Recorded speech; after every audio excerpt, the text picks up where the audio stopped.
हाँ जी, स्वागत है आप सभी का हमारे YouTube चैनल पर।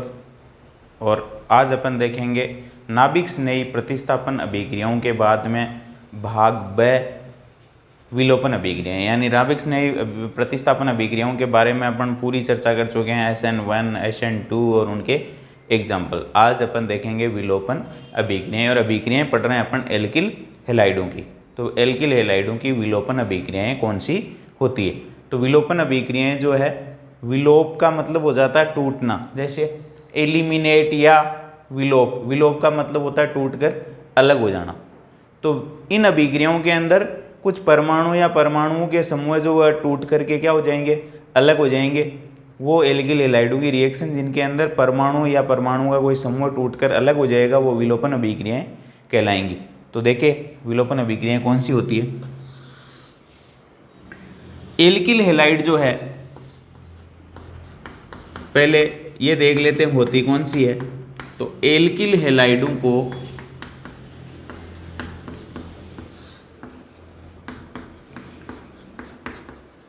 एल्कोहलिक KOH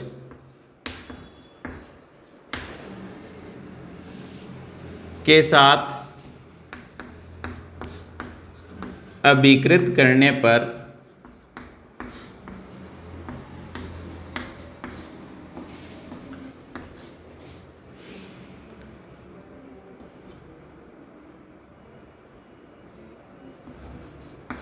HX का विलोपन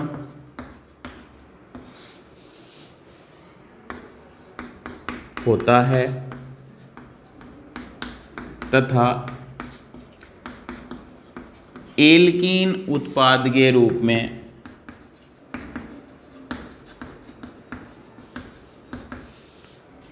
निर्मित होती है। एल्कीन उत्पाद के रूप में निर्मित होती है। यह विलोपन अभिक्रिया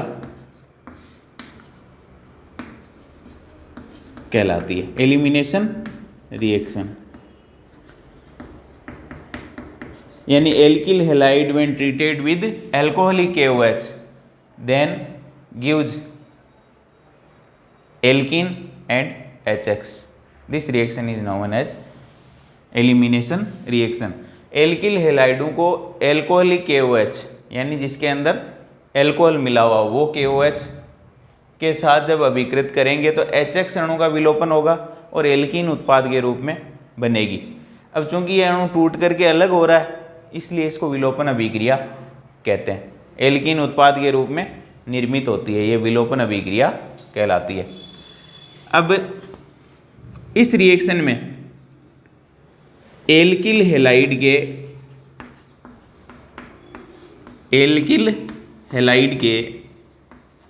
यानी RX, एल्किल हैलाइड होते हैं RX, बीटा कार्बन से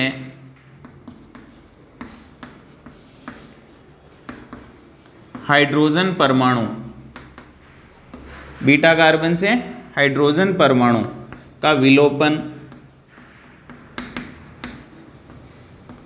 होता है, इसलिए इसे बीटा विलोपन भी कहते हैं। यानी रिएक्शन का दूसरा नाम भी है बीटा विलोपन। क्यों?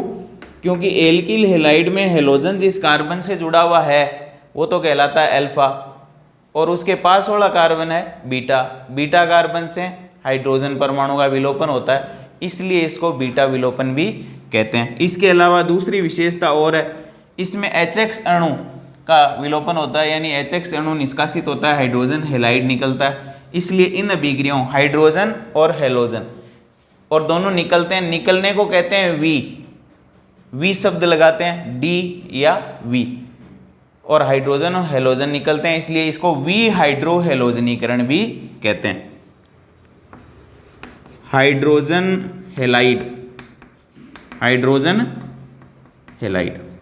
इसको कहते हैं HX के निष्कासन के कारण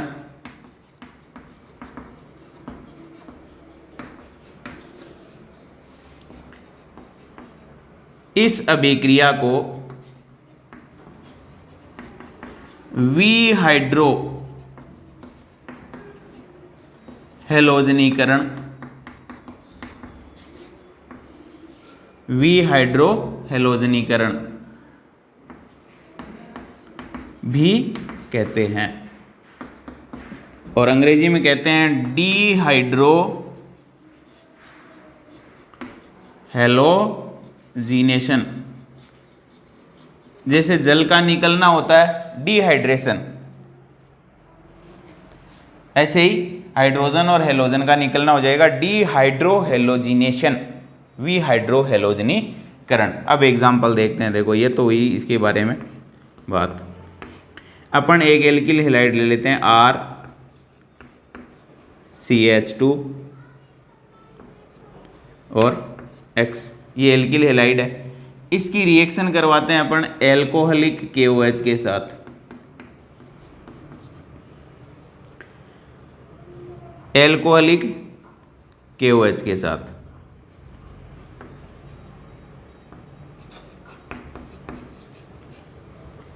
ये ले लेते हैं।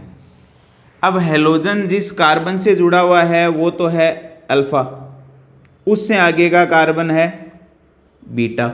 हैलोजन जिस कार्बन से जुड़ा हुआ है वो है अल्फा कार्बन, उससे आगे का है बीटा कार्बन। बीटा कार्बन से तो हाइड्रोजन निकलेगा और अल्फा से क्या निकालना है X, तो H यहाँ से X यहाँ से निकाल दो। अब H यहाँ से जाएगा तो एक वैलेंसी इसकी वैकेंट हो जाएगी, एक इसकी हो जाएगी, तो दोनों के बीच में डबल बॉन्ड लगा करके क्या कर दो, वैलेंसी दोनों की पूरी कर दो। तो RC यहाँ से H जाएगा तो CH बच जाएगा, और उधर से X जाएगा तो CH2 बच जाएगा, डबल बॉन्ड लगा दिया, ये एल्कीन बन गई प्लस HX। इस तरीके से उत्पाद बन जाएगा।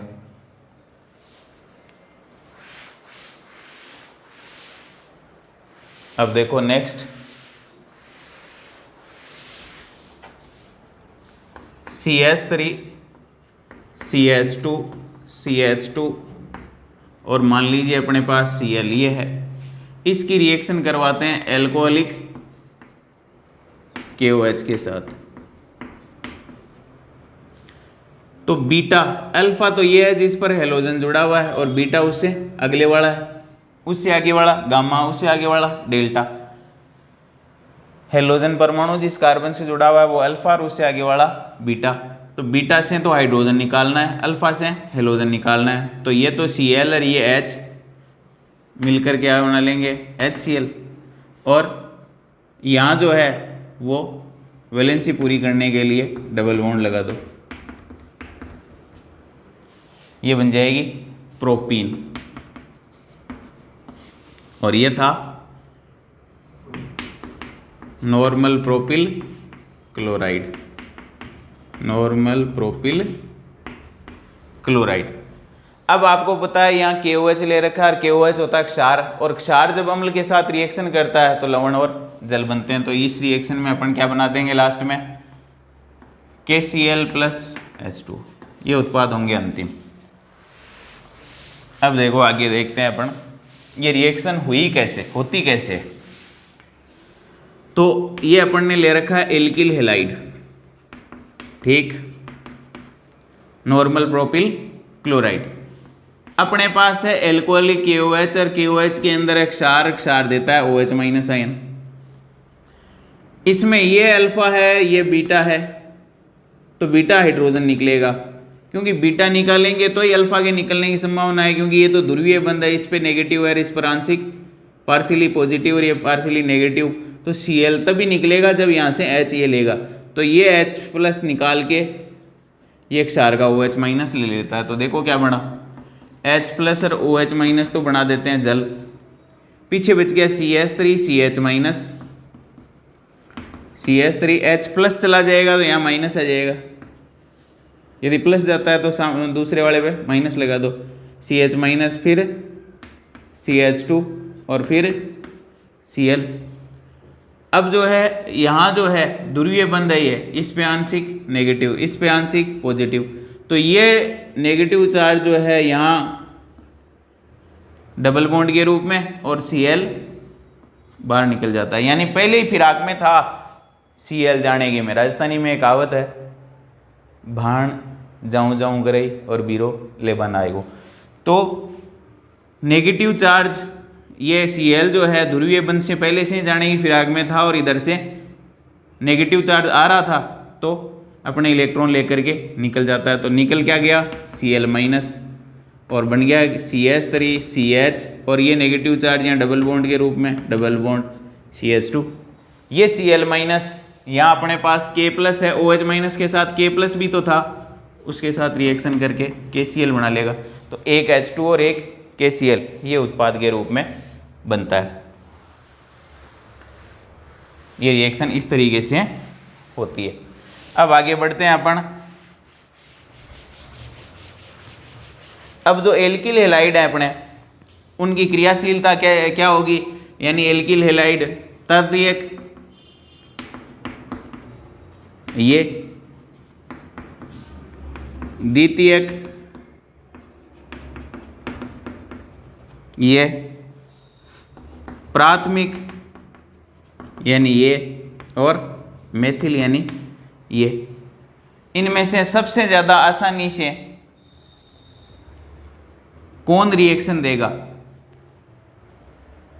सबसे ज़्यादा आसानी से रिएक्शन कौन सा देगा? तो ये हैं 3 डिग्री एल्किल हैलाइड, ये हैं 2 डिग्री एल्किल हैलाइड, ये हैं 1 डिग्री, और ये हैं मेथिल हैलाइड।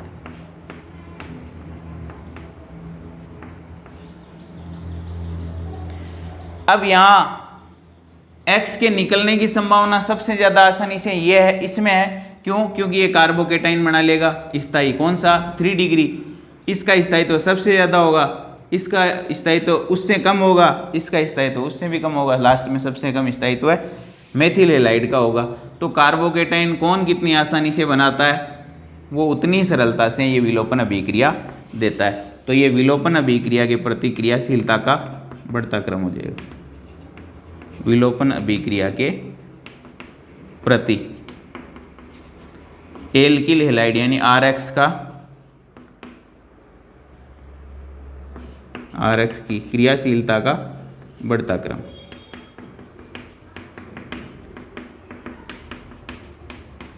और यदि एल्किल हैलाइड में एल्किल समूह समान है तो RI सबसे ज़्यादा आसानी से रिएक्शन देंगे, फिर RBr, फिर RCl, और फिर RF,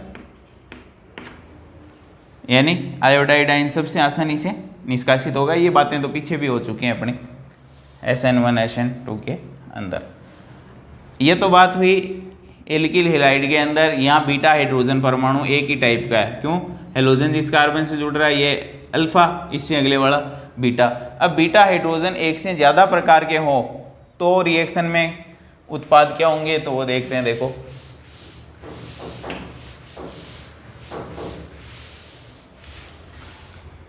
यदि एल्किल हैलाइड में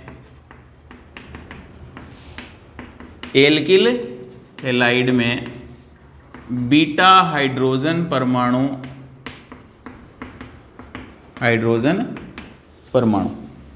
एक से अधिक प्रकार के हो तो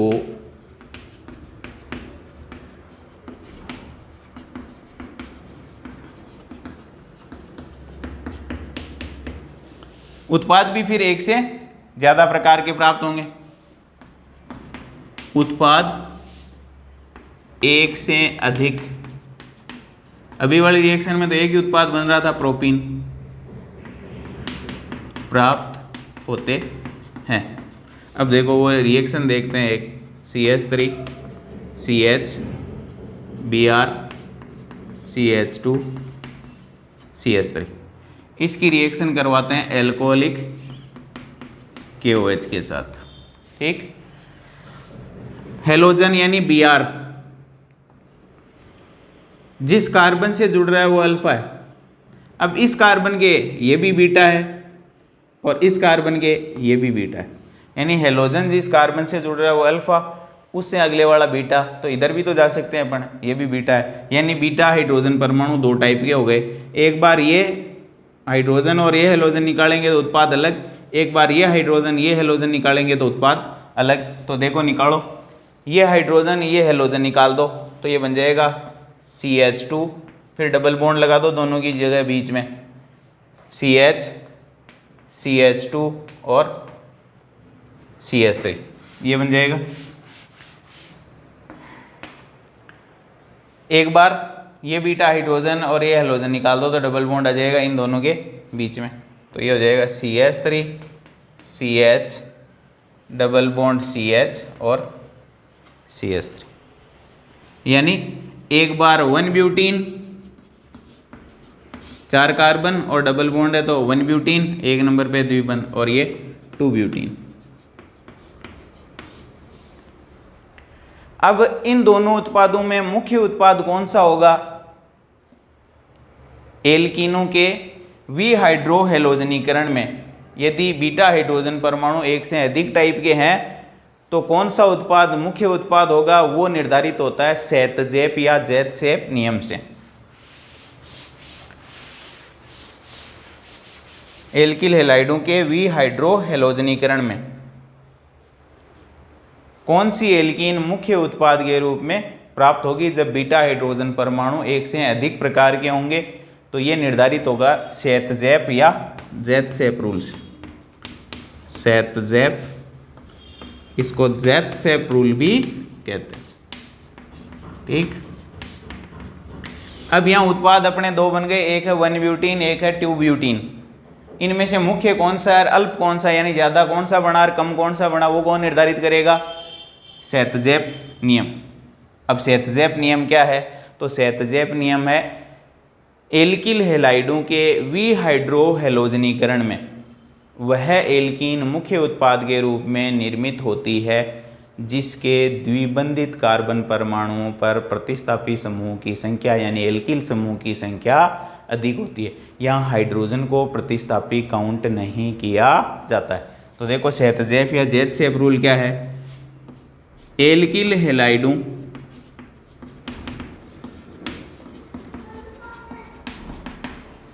के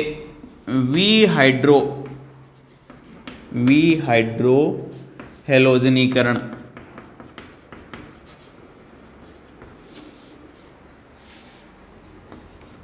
में वह एल्कीन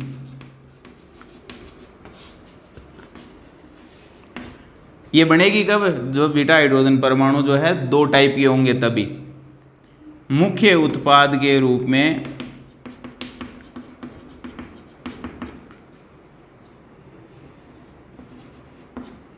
निर्मित होती है जिसके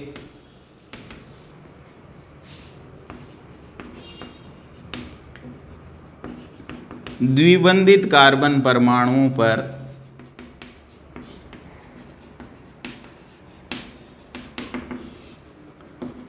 प्रतिस्थापियों की संख्या